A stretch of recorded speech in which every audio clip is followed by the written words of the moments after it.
আমি জিবরাইলকে পাঠায় বলছে টেনশন করবেন না। যদিও সাহাবীরা খালি হাতে যায়, তাদের ঈমান মজবুত আছে। কি আছে? জোরে বলেন। তাদের ঈমান মজবুত, টেনশন করেন না বন্ধুরা, আর কাঁদতে হবে না।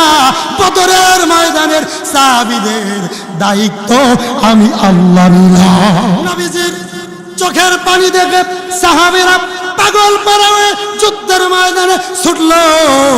এক এক সাহাবী কত শত শত কাফেরদেরকে জাহান্নামে পাঠায় দিল। বন্ধু, ঈমান কাকে বলে? ঈমানদারের দাম আল্লাহর কাছে বেশি না কম? জোরে কোন। এক যুদ্ধের ময়দানের ঘটনা। নবীজি যুদ্ধের দামামা বাজিয়ে দিলেন। নবীজি বললেন, কে কি দিবা যুদ্ধের ময়দানে দান করো। দূর থেকে দেখা যায় একজন মহিলা একটা বাচ্চা কোলে নিয়ে দৌড়াইতেছে। জোরে কোন সুবহানাল্লাহ। কি নিয়ে? কি নিয়ে? জোরে বলেন। 6 মাস বয়স। কত? আরো জোরে কোন। 6 মাসের দুধের বাচ্চা নিয়ে মহিলা দৌড়াইতেছে। সাহাবীরা ডাক দিয়ে বলে, নবী হে, আমরা নজর করে দেখি 6 মাসের দুধের একটা বাচ্চা নিয়ে একটা মহিলা দৌড়াইতেছে। আমার নবী বলে, যাও যাও, সরে যাও, আমার মাকে আমার কাছে আসতে দাও। মহিলা চলে আসলো, ডাক দিয়ে বলি, ইয়া রাসূলুল্লাহ, আপনি কতদিন যুদ্ধের দামামা বাজাইছেন, আজ যুদ্ধের ময়দানে সাহাবীদেরকে পাঠাবেন, কিন্তু ঢাল তলোয়ার কিচ্ছু নাই, কিভাবে যাবেন? আপনি দুঃখ করে সাহাবীদেরকে বলছেন। ইয়া রাসূলুল্লাহ, এই ঘোষণা আমার কানের ভিতর আসছে। জোরে করে আল্লাহু আকবার। নবী, এর আগের যুদ্ধে আমার স্বামী শহীদ হয়ে গেছে। সুবহানাল্লাহ। এর আগের জিহাদে কি হয়ে গেছে? আমার স্বামী শহীদ হয়ে গেছে।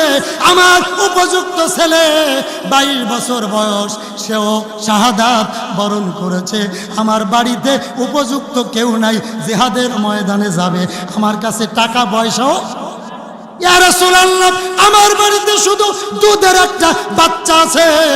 ইয়া রাসূলুল্লাহ, এই বাচ্চাটা জিহাদের ময়দানে দান করার জন্য আমি মহিলা ছুটে এসেছি। আরো জোরে কোন। আমার নবী অবাক হয়ে ডাক দিয়ে কয়, মাগো, এই ছোট বাচ্চা আমি জিহাদের ময়দানে কেমনে দেব? সে তো কোনো উপকারে আসবে না। মহিলা ডাক দিয়ে বলি, ইয়া রাসূলুল্লাহ, আমি জানি আমার এই ছেলে ঢাল ধরতে পারবে না, তলোয়ার ধরতে পারবে না। আমার এই ছেলে এক গ্লাস পানিও কাউকে খাওয়াইতে পারবে না। তবে নবী, আমি জানি যুদ্ধ যখন শুরু হয়ে যাবে, ঢালের অভাবে কাফেরেরা আপনাকে লক্ষ্য করে তীর মারবে। ইয়া রাসূলুল্লাহ, ইয়া হাবিবাল্লাহ, যখন আপনাকে লক্ষ্য করে তীর মারবে, পাথর নিক্ষেপ করবে আমার নবীকে দুনিয়া থেকে সরানোর জন্য, তখন আমার এই দুধের বাচ্চাটা ঢাল হিসেবে ব্যবহার করিয়ে।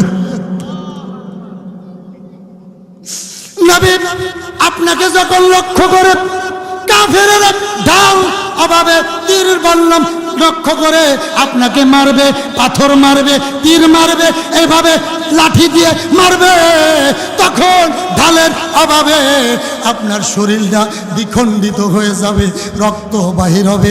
আমি চাই না আমার এই দুধের বাচ্চা ঢাল হিসেবে ব্যবহার করিয়ে।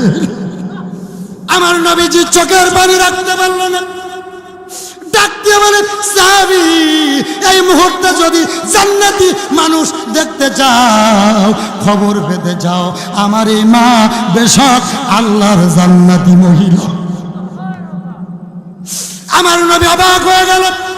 আরে আমরা শুধু সুন্নি আর ওয়াহাবি নিয়ে কিলাকিলি করি, আছে না নাই? কিন্তু রসুলের প্রেম, রসুলের ভালোবাসা কাকে বলে জানে না।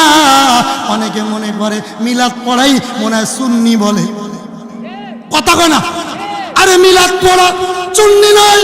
সুন্নি তাকে বলে নবীর জন্য জীবন দিয়ে, রক্ত দিয়ে শহীদ হওয়া। ঠিক কিনা জোরে কর।